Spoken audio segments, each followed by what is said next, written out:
Fala galera do Vascão, bora reagir a mais um vídeo aqui do SBT Sport Rio, analisando essa derrota do Vasco de virada para o Fluminense. O Vasco poderia assumir a liderança do campeonato e agora está em risco, né? O Vasco ainda está em risco em questão de classificação. Ressuscitou o Fluminense, o Vasco ressuscitou o Fluminense com essa derrota. Vamos ver o que Lucas Pedrosa, Benê e Fernandinha têm a falar sobre essa partida. Amassa o dedo no like, já deixa aí seu comentário. O Vasco provavelmente vai fechar com o Marinax, né? Questão de tempo aí, e vai montar um time um pouco mais competitivo. Enquanto isso, a gente vai almoçando e vendo o vídeo. Falando pelo futebol, mas pelo jeito de correr e o estilo, o Canóbio, toda hora eu olho, eu acho que é o Diguinho. Ainda mais com a camisa do Fluminense, eu falo, gente, é o Diguinho de volta. Parece mesmo, né? parece Mas mesmo. é o Canóbio, de costas assim, parece muito. Ô, Lucas Pedrosa, o homem tá bravo. Quanto tempo que tem pra gente apontar os defeitos do Vasco? São tantos assim, Eu vou ter um Pedrosa. programa, eu preciso do programa inteiro pra falar. Cara, fazer pequeno resumo do futebol carioca nesse momento. O Botafogo, voltando de férias, ganhou do Fluminense, que só tinha uma vitória no Campeonato Carioca em 7 jogos. O Flamengo massacrou o Botafogo na Supercopa do Brasil. E o Vasco conseguiu perder para o Fluminense, que perdeu para o Botafogo de férias. Então, assim, o Vasco novamente está entrando em 2025 como a quarta força do Rio. E o que mais preocupa é o tipo de atuação que o Vasco teve. O Vasco teve 2 testes, digamos assim, nesse Campeonato Carioca de maior nível. Um Volta Redonda, que está na Série B, e agora o Fluminense, que é um clube de Série A, um clube gigante. E nesses 2 testes, a verdade é que o Vasco foi reprovado. E não foi reprovado assim, passando perto da média. O Vasco foi reprovado com uma nota vermelha, nota baixíssima. Tecnicamente, esse time ontem acabou fazendo um gol logo no início da partida e foram os únicos 3 minutos que o Vasco conseguiu jogar decentemente. Depois, uns erros individuais tecnicamente o tempo inteiro. Jair, Hugo Moura, Tietê apagado, Felipe Coutinho só conseguiu jogar 30 minutos por conta da lesão e isso é preocupante também, porque quando a gente vai ter o Felipe Coutinho 100%? Eu não sei. O Fábio Carille ontem optou por colocar o Hugo Moura, colocou 4 volantes. O Aras fez o que quis no meio-campo, que tinha 4 volantes. O Aras acabou com o jogo e isso é mérito dele também, mas também é demérito do Vasco da Gama. O Lucas Oliveira, que começa a partida bem, depois ele começa a errar, depois que o Vasco toma o primeiro gol, e ele faz uma sucessão de erros, completamente seguro na zaga do Vasco, que é um problema alarmante desde 2024. As laterais também, o Paulo Henrique e o Lucas Piton, que são pontos positivos, ontem erraram praticamente tudo, o Piton principalmente, e obviamente lá na frente o Verratti solitário ainda conseguiu dar assistência, mas fica correndo o tempo inteiro por conta da morosidade que é essa equipe do Vasco. A culpa é só do treinador? A culpa é só dos jogadores? É claro que não. Eles têm responsabilidade, é o Carille que monta o time, não deu certo o teste que ele fez.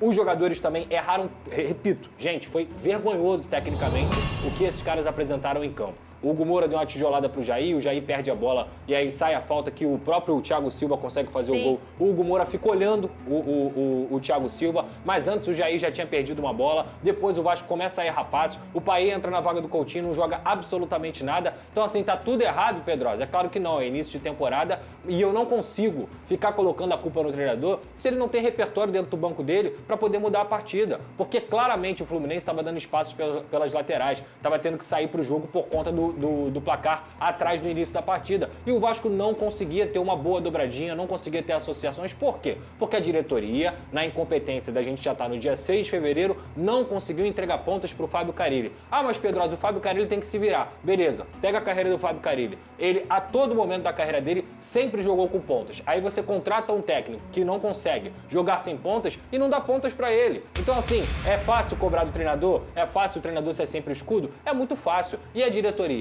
Tá entregando material humano para esse cara? O time, daqui a pouco, os bons jogadores vão começar a ser crucificados de novo, porque o Vasco hoje ainda tem um elenco deficiente, principalmente na parte ofensiva, isso é culpa da diretoria. Então assim, o Campeonato Carioca, o laboratório do Campeonato Carioca, ele serve para hoje essa diretoria acordar, porque falta um pouco mais de 20 dias para a janela de transferências fechar e o Vasco não tem atacante. O único atacante que o Vasco tem disponível se chama Pablo Verratti e ele obviamente não vai ficar resolvendo o jogo sozinho. Eu posso mencionar um fator no Fluminense que eu acabei esquecendo? A entrada do Riquelme, que o Mano Menezes acabou surpreendendo, colocou o jogador, o jovem jogador como titular, eu acho que foi um acerto. E outro ponto positivo também, o Fluminense pode até não estar ganhando, mas não está faltando vontade desses jogadores, que a gente pôde ver uns jogadores do Fluminense totalmente com raça, vontade dentro de campo, querendo fazer acontecer. Tá? Então, assim, eu acho que isso precisa ser destacado também. Com espírito de clássico mesmo. É isso, inclusive, exatamente. Dando bote nos erros do Vasco, né? Exatamente, perfeito, assim. Parecia uma final de campeonato para eles, sabe? Então, eu acho que muita gente estava especulando, como se o Mano Menezes, não tem o abraço dos jogadores. Eu não vejo dessa forma. Eu acho que a estratégia do Mano pode não estar dando certo, mas não porque os jogadores, entre aspas, querem derrubar o Mano Menezes. Isso eu não vi ontem, não. E assim, eu acho que dentro desse confronto, o Vasco perdendo, que foi o que aconteceu, ele acende um sinal que já estava bem chamando atenção em relação aos pontas. Tudo já era falado, todo mundo já sabia, mas eu acho que isso ficou ontem muito nítido. Pro lado do Fluminense, se fosse ao contrário, o Fluminense perdendo, o Pedrosa trouxe aqui. A pressão no Mano, a pressão no Flu, ela ia ser gigante. Não ia ser nessa questão de, acende um sinal, precisa se reforçar. Ia ser no sentido, como que vamos seguir essa temporada? E não por ser opinião nossa, porque é o que ia acabar acontecendo. A torcida já estava em cima. Eu acho que a torcida do Flu ontem deu um alívio de tipo, será que a gente começou agora, enfim, a temporada? Ô, Pedrosa, Coutinho marcou ontem, né? Você falou que saiu por questões clínicas, né? Se tem atualização da situação do Coutinho, por que ele saiu? Se já tem algum exame feito? Ele sentiu no aquecimento um problema no adutor da coxa. E aí, depois ele fez um teste no vestiário e ele conseguiu ir pro jogo e conseguiu fazer o gol aí logo no início da partida. Mas com 25, 30 minutos você já via ele tendo dificuldade, mancando um pouco. O Payet foi chamado e entrou na vaga do Coutinho. O Fábio Carille, na entrevista coletiva, disse que não adianta a gente querer dar qualquer tipo de diagnóstico sem o exame. Então tem que aguardar o exame dessa situação do Felipe Coutinho para saber se a gravidade da lesão é muito grande ou se realmente foi só um incômodo, como, por exemplo, o Paulo Henrique teve na partida contra o Volta Redonda. O fato é que preocupa porque é um jogador que tecnicamente é diferenciado, mas que não consegue manter a constância física. E o Vasco paga mais de 1 milhão para ele, o Vasco paga mais de 1 milhão para o Payet. São jogadores que, teoricamente, a torcida espera sempre o diferente. Então, assim, cara, a questão física hoje no futebol ela é imprescindível. Se esses caras não estiverem bem fisicamente, eles não vão conseguir colocar o talento deles em campo. Com lesão ou não, ele já prejudicou o Vasco, né? Porque ele teve que ser substituído aos 30 minutos do primeiro tempo. Se ele ficasse em campo, provavelmente o Vasco poderia render mais. O Payet entrou mal, como o Pedrosa mencionou. Com lesão ou não, já está prejudicando. A dele, né? Ele pode finalizar uma bola no clássico com o Flamengo, gol do Coutinho. Ontem, gol do Coutinho. Ele é um cara, ele é fora da curva, né? Então, realmente, só a questão dele estar em campo, a esperança do torcedor, obviamente, cresce vertiginosamente. Vamos lá, olha aí, ó. Ele tá... Bom, galerinha, é isso aí, né, rapaziada? Derrota aí dolorida para a torcida do Vasco. Agora vamos ver como o Vasco vai se comportar nos próximos jogos. Precisa se classificar para a próxima fase do campeonato. O Vasco de líder foi para uma posição perigosa, né? Saiu de líder para uma posição perigosa. O Vasco hoje tem 13 pontos, é o terceiro colocado. Nova Iguaçu tem 12 pontos, só que o Nova Iguaçu tem um jogo a menos que o Vasco. O Macaé, Maricá pode ir a 14, tem um jogo a menos que o Vasco. Situação, né? Essa é a situação. Se o Vasco vence, ele vai a 16. E aí ele seria líder. Mesmo o Flamengo, Volta Redonda, tendo um jogo a menos. Agora é secar, né? Secar a turma aí, porque o Nova Iguaçu vai enfrentar o Botafogo hoje. Jogo contra o Botafogo.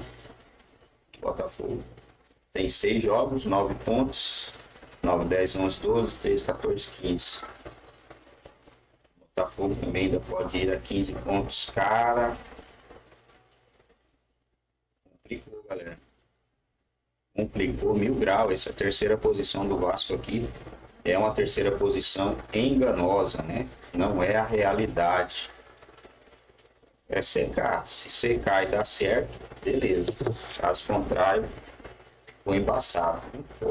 Não pode perder clássico. No mínimo tinha que ser um empate. No mínimo, né? Um empate garantiria o G4. Deixa eu ver quantos jogos falta aqui para terminar essa fase. Cara, falta 3 jogos. dos 3, o Vasco vai pegar 2 clássicos. O Vasco corre o risco de ser eliminado da fase mata-mata.